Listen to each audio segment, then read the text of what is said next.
High viewers, మొన్న సంజయ్ దగ్గర issue జరిగింది కదా, తొక్కిసలాట. అప్పుడు ఆ టికెట్ రేటు 1100 అని చెప్పేసి అంతా మాట్లాడి ఏంటి ఘోరం అన్నారు. ఓ రకంగా సింగిల్ స్క్రీన్లు ఇసలు ఇదే హైయెస్ట్ అన్నట్టుగా మాట్లాడారు. నిజమే, హైయెస్ట్ అది. గణేష్ గోల్డ్ తాకట్టులో ఉన్న బంగారాన్ని విడిపించి కొనబడును. సంప్రదించండి 9966651144. ఇప్పుడు రామ్ గోపాల్ వర్మ సంబంధించి వ్యూహం అనే ఒక సినిమా అసలు వచ్చింది వెళ్ళింది కూడా ఎవరికి తెలియదు.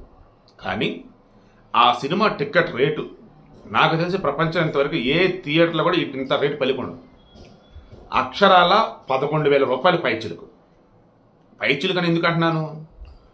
ఆ సినిమా చూసింది ఏపీ ఫైబర్ నెట్లో 1863 మంది. దానికి గాను ఈ రామ్ గోపాల్ వర్మకి ఏపీ ఫైబర్ నెట్ అకౌంట్ నుంచి చెల్లించిన అక్షరాల 2,15,00,000. ఈరోజు జీవీ రెడ్డి గారు AP fibre net corporation chairman కదా, ఆయన ఒక ప్రెస్ మీట్ పెట్టారు. ప్రెస్ మీట్ పెట్టి అసలు ఏం జరిగింది, ఏం జరుగుతోంది అన్నప్పుడు ఆయన క్రాస్ చెక్ చేసుకొని మీడియా ప్రెస్ మీట్ పెట్టినప్పుడు ఆయన చెప్తున్నాడు ఒక్కొక్క పాయింట్కి పిచ్చి లేచింది అసలు ఒక్కొక్కరికైతే.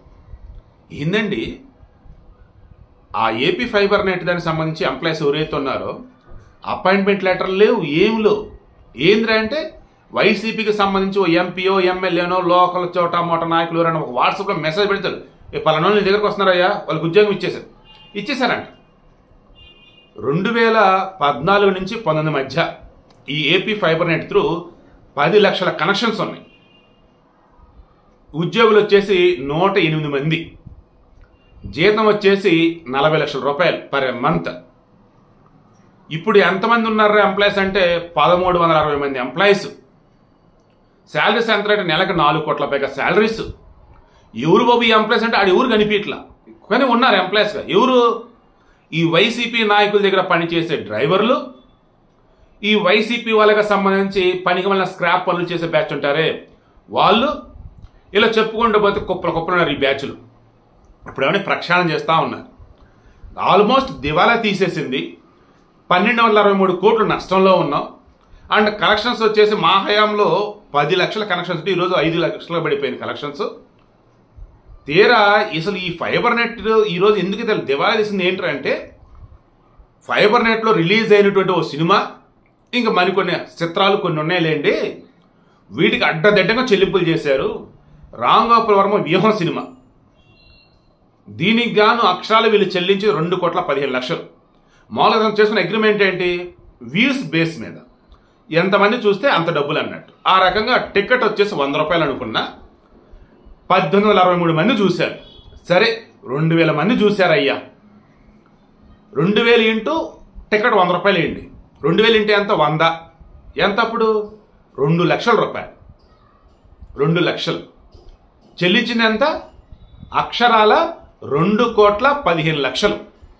అంటే 11,000 పైచులకు ఒక్కొక్క టికెట్. చూడండి అసలు ఇంత దారుణంగాన. నాకు అనిపిస్తుంది ఆల్రెడీ బిజినెస్ విచారణ జరుగుతుంది, ఏసీబీ విచారణ జరుగుతుంది. అసలు ఈ ఫైబర్ నెట్లో అసలు ఏం జరిగింది మొత్తం లోతుగా పరిశీలిస్తున్నారు. ఇవన్నీ బయటకు తీస్తా పోతా ఉంటే జగన్మోహన్ రెడ్డి అనే వ్యక్తి రాష్ట్రాన్ని జలగలాగా పీడించారన్నారు, జలగలాగా పిండుకున్నాడు అన్నారు కదా. అబ్బో, ఇటువంటి జలగలే చాలా ఉన్నాయి. అన్ని వ్యవస్థలను భ్రష్టు పట్టించాడు. నిన్న కూడా ఇలాగే ఈ సిస్టమ్ గురించి ఏదో మాట్లాడుతున్నప్పుడు విద్యా వ్యవస్థ కానీ ఇట్లాగే సమ్ ఎంప్లాయీస్ అండి, అసలు ఎవరు ఏంటో తెలీదు, ఎంప్లాయీస్ అంట, డబ్బులు అంట, అయిపోయింది. అన్ని వ్యవస్థలను భ్రష్టు పట్టించి పడేశాడు. సో సింపుల్గా వీడియో చెప్పి క్లోజ్ చేస్తాం. చూడండి, రామ్ గోపాల్ వర్మ మాట్లాడితే నీతులు చెప్తా ఉంటాడు, సొల్లు కబుర్లు చెప్తా ఉంటాడు. నేను కరెక్ట్ అన్నమాట, సొల్లు కబుర్లు. ఈరోజు కూడా ఆ సంజయ్ దత్త ఇష్యూ జరిగింది కదా, అల్లు అర్జున్ ఎందుకు అరెస్ట్ చేశారు? క్షణక్షణ మూవీ అప్పుడు శ్రీదేవిని చూస్తానికి చాలా మంది వచ్చారు. అప్పుడు తొక్కిసలాట జరిగింది, 3 చచ్చిపోయారు. ఈ తెలంగాణ పోలీసులు స్వర్గానికి వెళ్ళి స్వర్గంలో ఉన్నటువంటి శ్రీదేవిని అరెస్ట్ చేస్తారా అంటాడు. మరి ఇటువంటి మనిషి సిగ్గుండక్కర్లా? నీ సినిమా బడ్జెట్ ఎంత? నీ సినిమాని చూసేది ఎవరు? నువ్వే చెప్పావు కదా, నా సినిమా చూడమని నేను చెప్పట్లేదు, నచ్చితే చూడండి, నచ్చపోతుందని.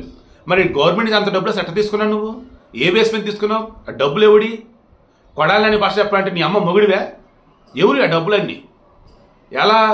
మీ నాన్న డబ్బులు కాదుగా, నిమ్మ మొగుడు అన్నప్పుడు ఆయన భాషలో మీ నాన్నే కాదుగా, పోనీ మీ తాతయ్య కాదుగా, ప్రజల పన్నుల ద్వారా కట్టిన డబ్బు అది.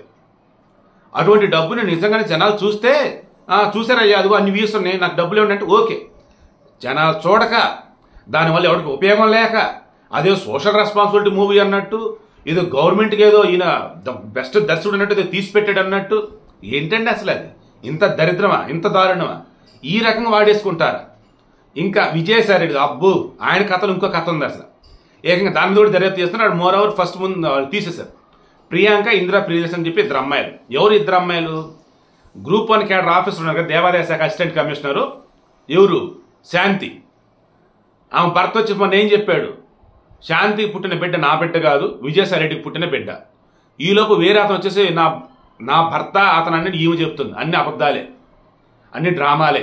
విజయసాయి రెడ్డికి DNA టెస్ట్ చేయండి, ఆ పుట్టిన బిడ్డకి DNA టెస్ట్ చేయండి, అతను తెలిసిద్ది అని చెప్పేసి అతను హడావుడి చేశాడు మొన్న ఈ మధ్య.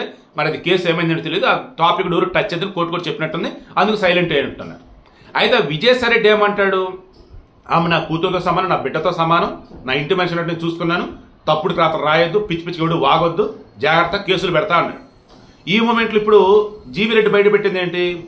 ఆ శాంతికి ఇద్దరు చెల్లెలు ఉన్నారు, ప్రియాంక అండ్ ఇందిరా ప్రియదర్శన్. వీళ్ళెవరు అన్నప్పుడు ఈ ఇందిరా ప్రియదర్శన్ వచ్చేసి లీగల్ ఎగ్జిక్యూటివ్ అన్నట్టుగా ఏపీ ఫైబర్ నెట్లో పోస్ట్, ఆమెకి ఎగ్జిక్యూటివ్ అన్నట్టుగా ప్రియాంక ఒక పోస్ట్.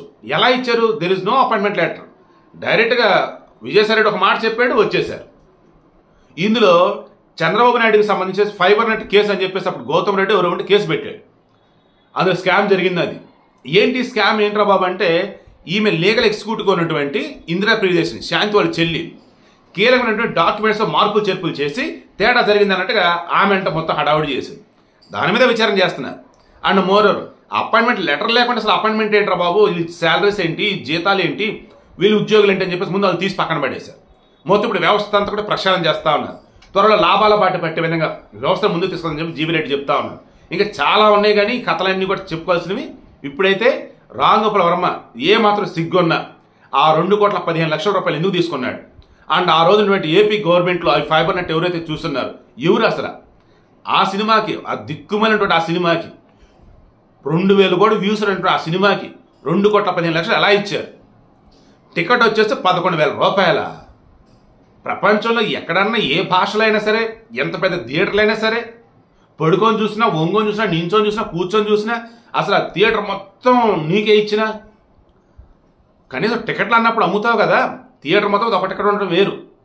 టికెట్లు అన్నప్పుడు కనీసం ఇదిగో 2-3 రకాలు అయ్యా, లగ్జరీ టికెట్లు, లేదన్నప్పుడు ఇంక ఈ మధ్య మనం పెద్ద పెద్ద థియేటర్లు వస్తున్నాయి కదా, కూర్చొని నించొని పడుకొని చూసే లైక్ అలా చేసుకున్నా సరే ఊరు అయ్యా 2,000, 3,000, నాకు తెలిసి 4,000 మించి లేదు. 11,000 రూపాయల టికెట్ ఏంటండి బాబు అసలు? అంటే ఇంత దారుణంగా ఏపీ ప్రజల ధనాన్ని ఈ వైసీపీ, ఆ వైసీపీ తొత్తులు, ఆ బ్యాచ్ అంతా వాడుకున్నారంటే నాకించేశారు, శాంతం నాకించేశారు. పాపం కూటమి గవర్నమెంట్ చంద్రబాబు కానీ పవన్ కళ్యాణ్ ఇప్పుడు కింద మీద పడి మొత్తం వ్యవస్థను సెట్ చేయాలి.